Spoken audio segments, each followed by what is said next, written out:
The chime above the door of Timeless Ticks was a single melancholic note, as old and resonant as the shop itself. Inside, the air hung thick with the scent of aged wood, fine oil, and the quiet symphony of 100 ticking clocks. Dust motes danced in the slivers of sunlight that pierced the grimy window panes, illuminating rows of watches, pocket watches, wristwatches, grandfather clocks, each a silent testament to the relentless march of moments. At the heart of this temporal haven sat Elias Cohen. His white hair, thinning but still thick enough to be parted neatly, framed a face etched with the lines of a life well lived and keenly observed. Spectacles perched on the bridge of his nose, magnifying his kind, intelligent eyes as he leaned over his workbench, his hands, gnarled but steady, manipulating tiny tools with practiced grace. Elias wasn't just a watchmaker. He was a silent sentinel of time, and, as many in the small town of Oakhaven would attest, a quiet healer of hearts. His philosophy was simple. A watch, much like a spirit, could seem irrevocably broken, but with patience, precision, and understanding, its intricate gears could be coaxed back into their rightful rhythm. One blustery Tuesday, the shop bell announced the arrival of Parker. He was a whirlwind of restless energy, all sharp angles and adolescent angst, his dark hair falling across eyes that seemed to perpetually scan for an escape route. In his hand, he clutched a heavy, tarnished silver pocket watch, its chain dangling like a forgotten promise. "You the watch guy?" Parker asked, his voice laced with the studied indifference of a 15-year-old trying to appear unaffected. He dropped the watch onto the worn leather pad Elias used for repairs. "My grandpa's. Stopped working. Might be too old to fix." Elias picked up the watch, his fingers tracing the intricate engraving on its back. "Nothing is too old to fix, young man, unless it has forgotten its purpose entirely. And even then, sometimes the purpose merely needs rediscovery." He opened the back with a practiced flick, peering through his loop at the silent mechanism. "Ah, a snapped mainspring. The heart of the watch, you see, has lost its tension." Parker shrugged, shoving his hands into his pockets. "Whatever. Just fix it if you can. If not, whatever." Elias looked up, his gaze gentle but piercing. "Tell me, Parker, do you ever feel like your own mainspring has snapped? Like you've lost your tension, your drive?" Parker flinched, a hint of surprise flickering in his eyes before he quickly masked it with a scowl. "What's that supposed to mean?"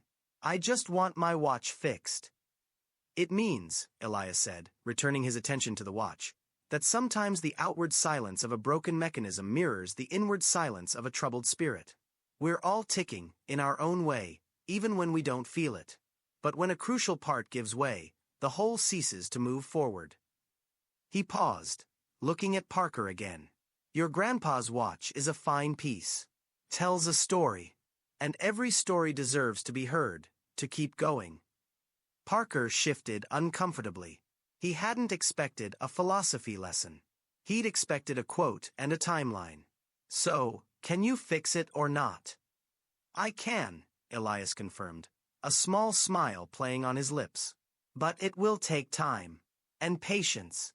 Both things we often forget the value of in our fast-paced world." Before Parker could retort, the chime sang again, announcing Olivia. She was the antithesis of Parker's chaotic energy. Neat, precise, her movements almost hesitant. Her blonde hair was pulled back in a tidy ponytail, and she clutched a slender, fashion-forward wristwatch as if it were a fragile bird. Olivia, at 14, carried the weight of the world's expectations on her slim shoulders, particularly her own. "Excuse me, Mr. Cohen." Her voice was soft, barely a whisper. "My watch, it just stopped. I don't understand. I changed the battery myself, just like the instructions said, but it still won't go." She held it out, a small, elegant piece with a minimalist face. Elias took it, his gaze sweeping over the girl. He noticed the faint dark circles under her eyes, the way her shoulders were slightly hunched, as if perpetually braced for impact. "Ah, a modern piece. Very different from Parker's heirloom here." He glanced between them, a silent invitation for acknowledgement, but Parker was already staring out the window, and Olivia seemed too focused on her watch's failure. "Sometimes, Olivia, the problem isn't with the battery itself, but with the connection." or perhaps a tiny speck of dust in the gears, invisible to the untrained eye, causing a grand stoppage. He peered at it through his loupe. Indeed, a small speck of lint, right here, between the second hand and the dial. It's barely visible, but it's enough to halt everything. He looked up at her, his eyes twinkling. Such a tiny thing, yet it holds such power, doesn't it? Olivia nodded, biting her lip. It's like when I study so hard for a test, and then I make one little mistake, and it feels like everything is ruined. Elias inclined his head. Precisely. We strive for perfection, don't we? We wind ourselves up, push ourselves to keep time flawlessly, never missing a beat. But even the most finely tuned watch can be stopped by a single microscopic flaw. It reminds us that sometimes we need a gentle hand to clear away the distractions, and a little space to breathe, so all the other gears can continue their work. Olivia looked from Elias to her watch, a flicker of understanding passing over her features. So, it's not really broken then? Just stuck. Just stuck, Elias confirmed, and with a delicate brush, he removed the tiny obstruction. The second hand gave a hesitant twitch, then began its smooth, continuous sweep. There you go. Back in time. He handed it back to her. No charge for dust bunnies, my dear. That wisdom is free. Olivia's small smile was genuine, a rare commodity on her stressed face. Thank you, Mr. Cohen. She glanced at Parker, who was still avoiding eye contact, and then quickly left, the chime singing its cheerful sad song. Parker, who had been listening despite himself, finally turned from the window. Healer of hearts, huh? He muttered, almost to himself. Elias chuckled. Just a watchmaker, Parker. But watches, like people, reveal so much when you take the time to truly look. Over the next few weeks, Parker found himself drawn back to timeless ticks, ostensibly to check on his grandfather's watch, which Elias had informed him would require a new mainspring. Each visit, Elias would be at his bench, tiny tools arrayed around him like surgical instruments. He'd talk about the watch, about the delicate balance of its parts, the importance of harmony. You know, Parker, Elias said one afternoon, meticulously polishing a tiny gear, a watch doesn't just tell time. It is time, in miniature. Each gear supports another, each spring stores potential, each jewel reduces friction. If one part is out of sync, the whole mechanism suffers. It's a microcosm of life, wouldn't you say? Parker, surprisingly, had started listening. He was often sullen, but he'd observed Elias's steady hands, his immense patience. He was failing math, hated English, and felt like he had no talent for anything. His parents, both engineers, were subtly pushing him towards a STEM path, a path he felt utterly unsuited for. I don't know, Parker mumbled, picking at a loose thread on his jeans. I just feel like I'm not really good at anything. Like I'm a broken gear, I guess. Elias stopped his work, looking up at Parker. Nonsense. There is no such thing as a broken gear, only a gear whose purpose has not yet been truly discovered, or one that is simply in the wrong place. Have you ever considered what you are good at? What makes your own inner gears hum? Parker paused, genuinely thinking. He was good at sketching, but he'd always dismissed it as silly. He liked taking things apart, not just watches, but old radios, broken remote controls, trying to figure out how they worked. He liked putting his own spin on things. But that wasn't a real skill, was it? I dunno, he said again, but this time, it was less a dismissal and more a genuine uncertainty. I like taking things apart. And drawing, sometimes. Elias smiled. Ah, the analytical mind, curious about inner workings. And the creative eye, seeing beauty in the world. Perhaps your problem isn't that you're a broken gear, Parker, but that you're being forced into a role that doesn't fit your unique design. A minute hand cannot function as an hour hand, nor vice versa. Each has its own distinct, vital purpose. Meanwhile, Olivia had returned to timeless ticks a few times herself. Not for a repair, but just to browse the antique jewelry or admire the craftsmanship. She found herself subconsciously drawn to the quiet, peaceful atmosphere, a stark contrast to the relentless pace of her school and home life. Elias, noticing her presence, would offer her small snippets of conversation.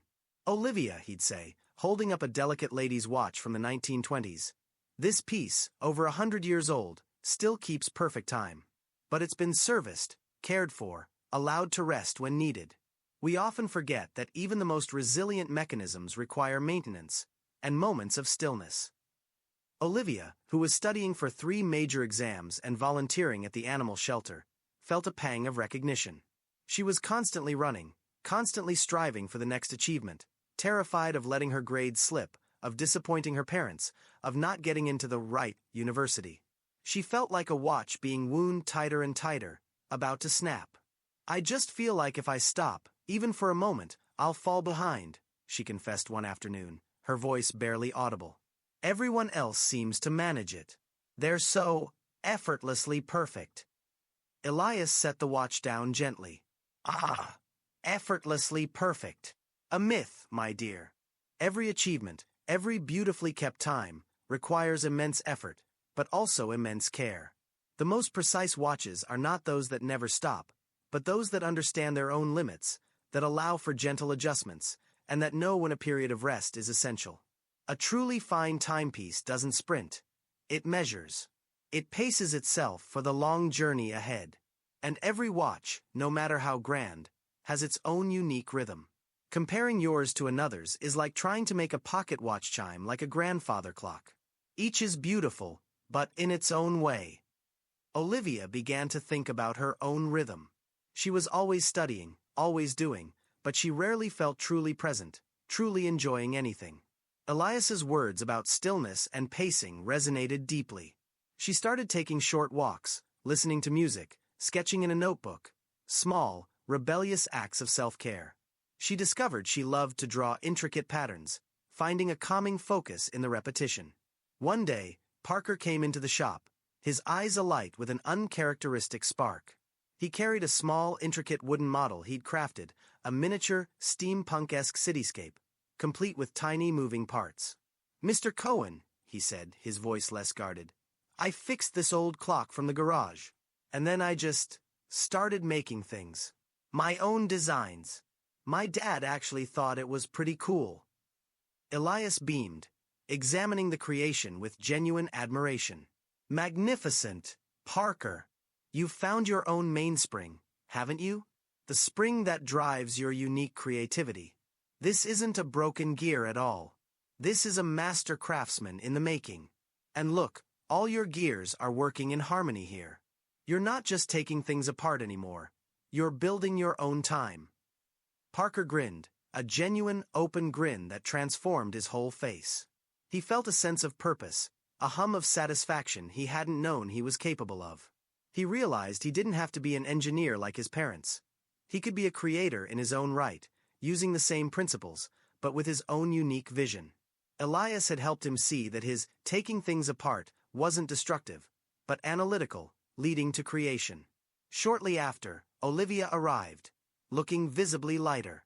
She still had her neat ponytail, but her shoulders were finally down, her eyes brighter. "Mr. Cohen," she began, her voice clearer, more confident, "I got my math test back. I didn't get a perfect score. I got a B+. She paused, and for a moment, Elias thought he saw a flicker of her old anxiety. But then, she smiled. "And it's okay. I actually understood the parts one got wrong, and I wasn't stressed out of my mind studying. I even spent an hour drawing instead of cramming last night, and it actually helped me focus better today." She pulled out a small sketchpad, filled with beautiful, detailed drawings of intricate clockwork mechanisms, inspired by Elias's shop. "I started doing this. It helps me slow down. And I realized, my rhythm is different, and that's okay." Elias looked at her drawings, a deep satisfaction settling in his heart. "Beautiful. Olivia. You've found your own steady beat, haven't you? Not rushing, not stopping, just moving forward with precision and grace. You've learned that sometimes the most perfect time is not about the absence of error, but the courage to keep ticking, even with a few adjustments along the way." Parker and Olivia, who had mostly observed each other from a distance, exchanged a tentative smile. They were two vastly different individuals, but in Elias's shop, they had both found a sanctuary and a guide. They saw each other not as rivals, but as fellow travelers on their own unique journeys, their lives now subtly interlinked by the quiet wisdom of an old watchmaker. Parker still came to the shop, not just for his now perfectly ticking grandfather's watch, but to show Elias his latest creations, to talk about his ideas.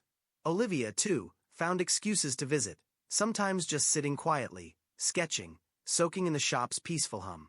She was learning to manage her anxiety, to embrace her own pace, and to understand that true strength lay not in constant acceleration, but in balanced, deliberate movement.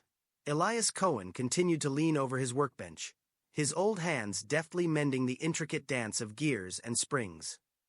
He knew that the watches he repaired were merely vessels, metaphors for the far more delicate mechanisms he truly worked on, the broken spirits, the lost rhythms, the stalled purposes of the young people who drifted into his shop.